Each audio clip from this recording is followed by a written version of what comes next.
Welcome to my channel grow up with Hurab. आज हम बनाएंगे चपली कबाब के बर्गर।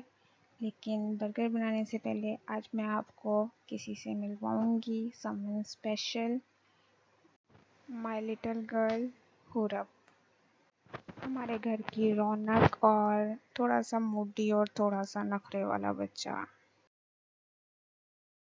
अस्सलाम वालेकुम, लुक एट मी, लुक।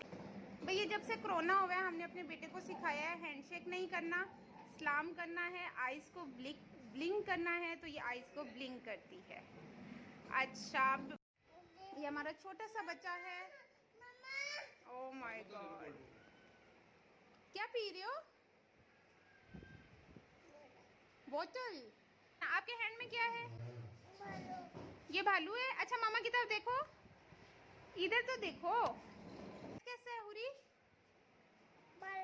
पाला है? कितना पाला है? नहीं, डोंट क्राई। करते पापा को सॉरी, ये रख के बताओ ना, इसको रख के बताओ। चलो बाबा को बताओ सॉरी कैसे करते हैं। दोनों हैंड से बताओ, फिर बाबा और बॉटल देंगे। सॉरी ऐसे करते हैं, ठीक है। I love you.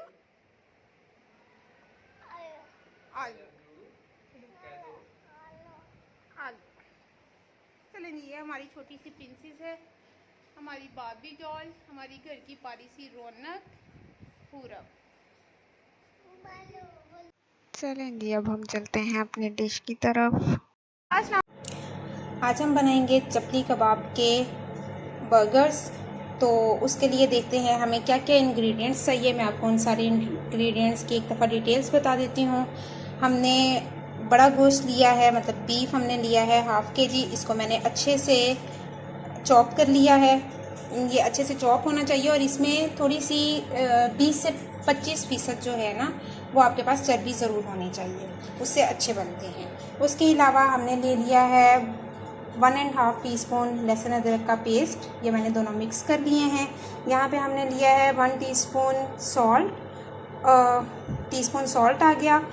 1 टीस्पून हमने ले ली है लाल कुटी हुई मिर्च, और 1 टीस्पून ही हमने ली हुई है ये पाउडर मिर्च है, और ये कुटी हुई मिर्च है। ये धनिया पाउडर है, और गरम मसाला, और थोड़ी सी साथ में काली मिर्च भी ली। तकरीबन 10 से 12 हमने ले लिए हैं, 10 से 12 हमने मिर्चें ले ली हैं, सब्ज़ मिर्चें, उसको अच्छे से क्रश कर लिया।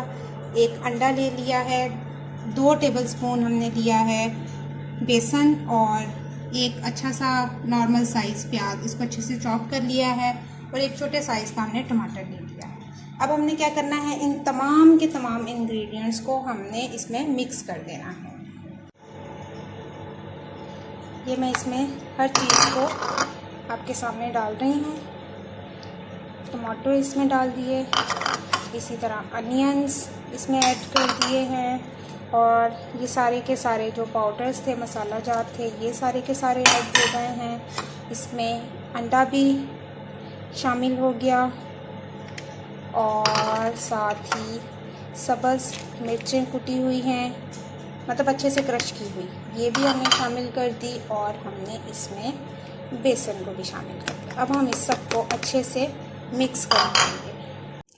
ये हमारा मिक्सचर सारा रेडी हो गया है। इसकी शक्ल इस तरह से हो जाएगी। फिर आपने क्या करना है, इसके बारीक बारीक गोल गोल चपली कबाब बना लेने हैं। ये मैंने एक बना लिया है, और मैं इसको साथ साथ फ्राई करना शुरू कर दूँगी। आप ऐसे भी कर लें कि बेशक सारे साथ बना लें, और साथ में आप बाद में एक साथ फ्राई कर लें, और या फिर आप 1 बाय 1 करते रहें, जैसे आपको आसानी लगे आप ऐसे कर सकते हैं।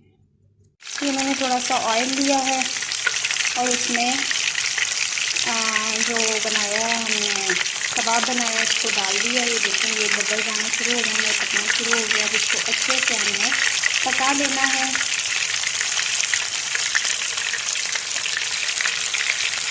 अभी इसके पास स्पेस है, हम इसके साथ और भी बना के रख देते हैं। ये हमारे कबाब रेडी हो रहे हैं।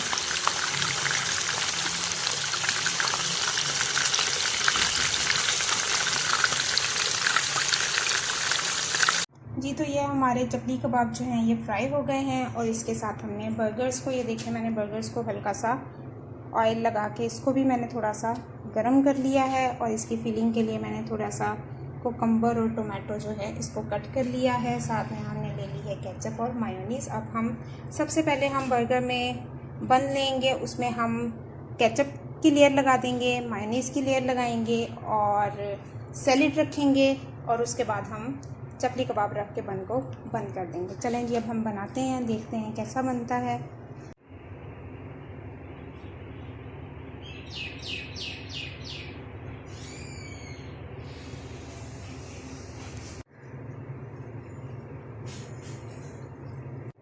ये तो गाइस हमारे बर्गर रेडी हो गए हैं। ये देखें, हमने साथ फ्राइज़ भी रेडी कर लिए हैं। ऐसा है कि फ़्राइज़ को अगर आप सॉस के साथ लें वो तो खैर मज़े के लगेंगे ही लगेंगे। मायोनीज़ के साथ आप ट्राई करें, ये बहुत डिफरेंट टेस्ट आपको देगा, बहुत मज़े के लगेंगे। ये हमारे बर्गर्स रेडी हो गए हैं, हमारे chapli kabab also ready and fries also here. तो उम्मीद करते हैं कि आपको ये सब चीज़ें बहुत अच्छी लगेंगी। आप इन चीज़ों को ज़रूर ट्राई कीजिएगा और मुझे कमेंट्स में ज़रूर बताइएगा कि आपने कैसे बनाई हैं, कितनी मज़े की बनी हैं। और मेरा चैनल लाइक करना, सब्सक्राइब करना मत भूलिएगा। अब हम इंशाल्लाह नेक्स्ट वीडियो में दोबारा मिलेंगे। फ़िलहाल के लिए अल्लाह हाफ़िज़।